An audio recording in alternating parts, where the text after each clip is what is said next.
So we're in a position to buy a farm. How do you recommend we get ourselves organised? Shall I take this one? Go for it. Doing the one too. Yeah. So I think the main thing about buying any property, whether it's farm or land, is your funding. So I think obviously if you don't need to sell a property to fund the purchase of a farm, that makes life a lot more straightforward.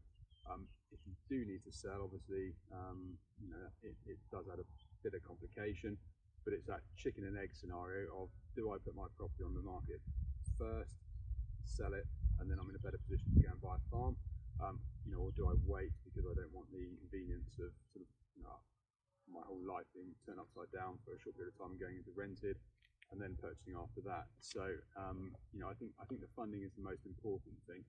I think I'd also add that it's having an understanding, like with buying land, what you're actually going to be doing with it. Definitely. Because that will affect where you buy. There's certain areas that are better for growing cereal crops, like here in East Devon. There's certain areas that are better for dairying, for example. Sort of grass growing areas in sort of West Devon and North Devon. So I think that understanding what you're going to be doing with it will probably have a bit of an impact on where you end up buying as well. Yeah, and I think also if you're new to the area or new to the southwest, do speak to the agents and find out where you want to be and what type of farms will be suitable, because we've got quite a varied landscape down here. We've got moorland, we've got arable land, we've got a lot of sort of grassland areas, and they're all suited for different types of farming. So do your research there. And I think on the same front as location.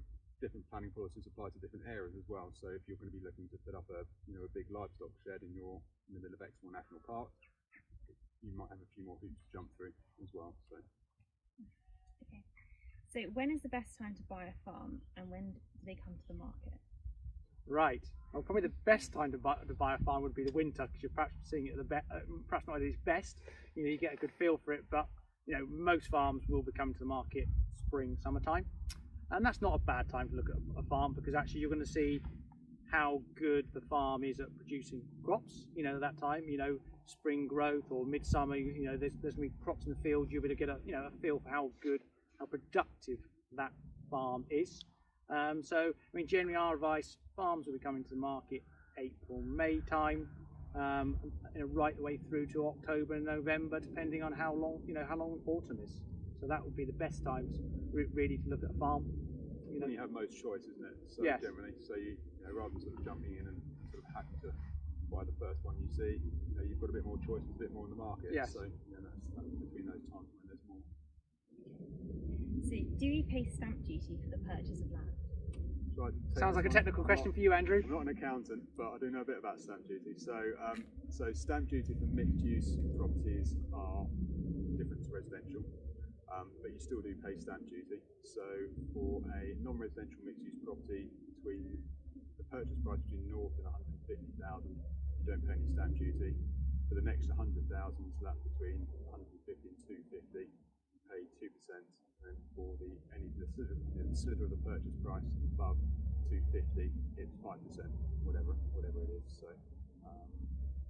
it's worth speaking to an accountant if you're buying a residential farm.